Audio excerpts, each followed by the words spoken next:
Kenapa saya berani adalah karena konsepnya beda sendiri. Memang online shop banyak, tapi lebih banyak marketplace waktu itu yang memang investornya dari asing semua. Tapi kalau dilihat dari pemain lokal, pribadi, artinya individual itu tidak banyak. Itu satu. Dua, karena saya mempunyai konsep yang agak unik ya, menjual hanya barang Indonesia saja, khusus wanita, dan harganya juga tadi ya paling mahal 99.000. Udah pasti belum ada yang main di situ. Karena selama ini kalau dilihat semua baju yang ada di mall itu harganya pun di atas 300.000. Yang second mall itu di atas 150.000. Jadi buat saya sebenarnya pasar Indonesia masih besar sekali, cuman tidak ada yang ke situ karena memang semua investor dari luar negeri hanya tertarik untuk membuat marketplace.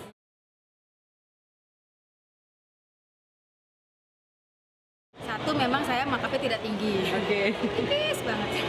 Itu satu. Dua, saya operation cost-nya tidak mahal.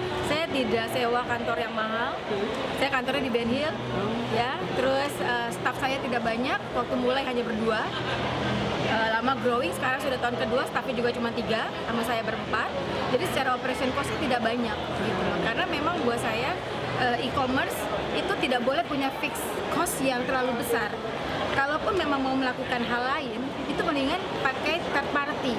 Misalnya, kalau lagi mau bikin activation, daripada kita meng-hire 5 orang social media, mendingan hire satu agency dengan satu periode tertentu, dengan satu KPI akan jauh lebih murah dan lebih bisa diukur gitu. Kan kalau misalnya sewa staff, misalnya kita meng-hire staff, kalau dia tidak sesuai dengan KPI-nya, pasti kita pecat kan agak susah gitu.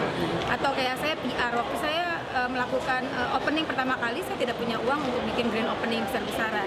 Yang akhirnya saya lakukan hanya saya membuat satu press conference tapi yang very proper dengan PR agency di tempat yang bagus, yang datang sekitar 40 media. Buat saya itu lebih smart daripada saya hanya bikin satu event party besar mengundang 100 orang tapi scattered gitu. Jadi sebenarnya kalau buat e-commerce, spend our money very wisely, itu yang paling penting. Makanya sekarang agak lumayan yang ketar-ketir ya, yaitu mungkin salah satunya karena buat kita Indonesia tuh besarnya bukan sekarang. E-commerce gonna be big 2015 kayaknya gitu. Jadi kalau sekarang terlalu jor-joran yang untuk hal yang nggak penting ya. Kalau jor-joran untuk hal yang misalnya kalau saya produksinya harus banyak, iklannya harus networknya oke, itu nggak masalah. Tapi kalau saya harus mengeluarkan uang untuk hal-hal tidak penting, hire ini, divisi itu, kantor yang kayak gimana, it's not very wise, apalagi dengan harga saya yang sangat murah.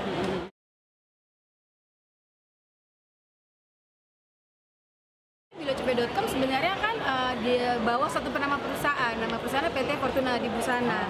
Jadi saya harapkan nanti PT FEB ini akhirnya nanti bisa punya beberapa anak perusahaan lain yang, karena semua orang pengen jualan di Bilocepe tapi nggak semuanya bisa 99.000 gitu kan. Jadi ya mungkin saya bikin above cepeknya lah ya gitu. Tapi belum tahu kapan lagi, masih di prepare konsepnya.